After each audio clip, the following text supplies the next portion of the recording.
to show you about our scaffolding today. I was going to go through what a section of scaffolding looks like with safety rail on it, and then the individual pieces that make up that section. So, coming over to this section, we have two end frames, which makes up one section. This is an end frame. This is what it looks like disassembled. This would be one end frame. To complete one section, you'll need two of these with the wing nuts on them. Two of these crossbars.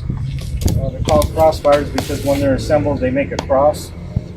And during transport, they fold up. And this is what they look like for transportation purposes. The top section is the safety rail. This is what they call an end guard, and that's what these look like disassembled. You would have two of these end guards, and what attaches the end guards are the side guards. And there's two of these, and this is what they look like disassembled for transport. On the bottom of the safety rail, to complete the safety rail, there are what are called kick plates on the bottom. These are kick plates. This is what they look like individually. You need two kick plates. The end guards already have an end kick plate built onto them, so you don't have to transport those separately. They are part of the end guard. So that makes up the basis of a one section lift with safety on top. There's one other item that we typically send out, particularly if you're going to be putting casters on the bottom, and this is called a squaring brace. The squaring brace goes diagonally across the bottom, and to assemble it, you just line up these hooks on the end, and then to put it into place to secure it, you just take a hammer, a ball peen hammer, a regular hammer, and you just tap on it until it comes across the tube, which you can see right now. They are secured into place right now. And again, these squaring braces help keep the entire scaffolding square. And again, it particularly helps when you're putting casters on. It keeps everything from shimmying on you. So that is a complete section. The only other items I didn't show you yet were the planks. We have 3 planks going across the ends. The scaffolding is designed to hold 3 to give you a complete platform on top. There are, once you put the scaffolding on, if you're using it outdoors, particularly on a breezy day, there's a tab you can turn over here. It'll keep the scaffolding from blowing off potentially.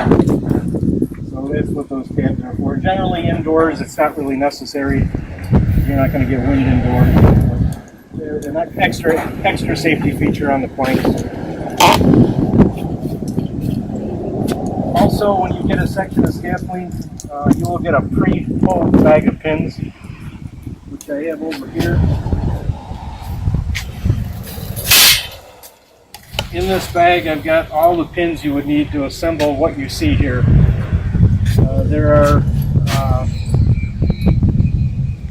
4 pins that hold in these plates over here.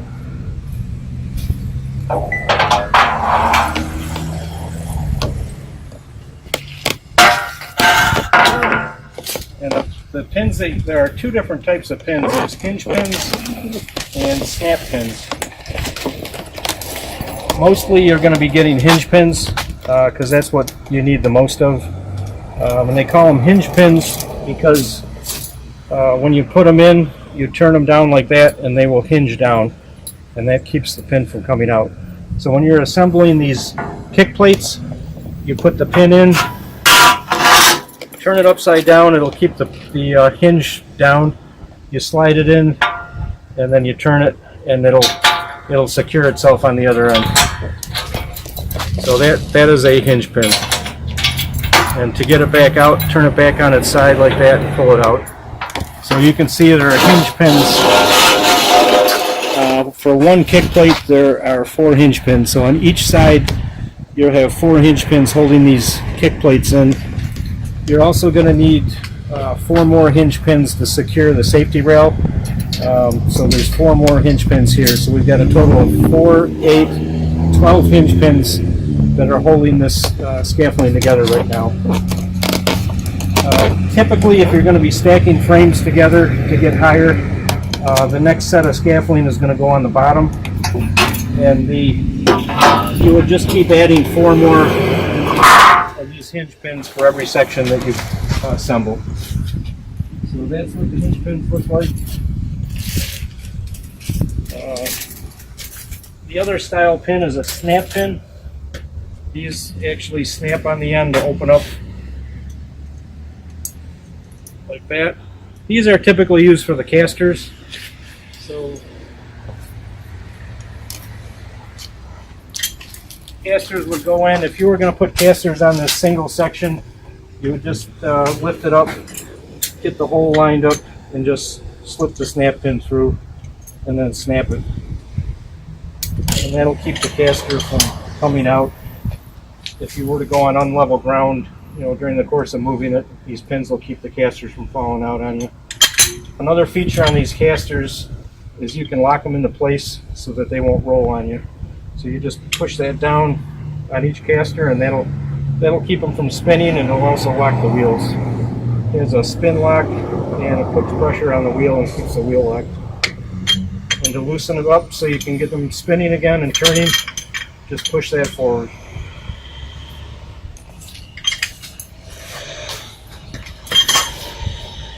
So that is the complete assembly of one section with guardrail. Again, if you want multiple sections, you just keep stacking them. When you're assembling sections of scaffolding, these are made specifically as a ladder.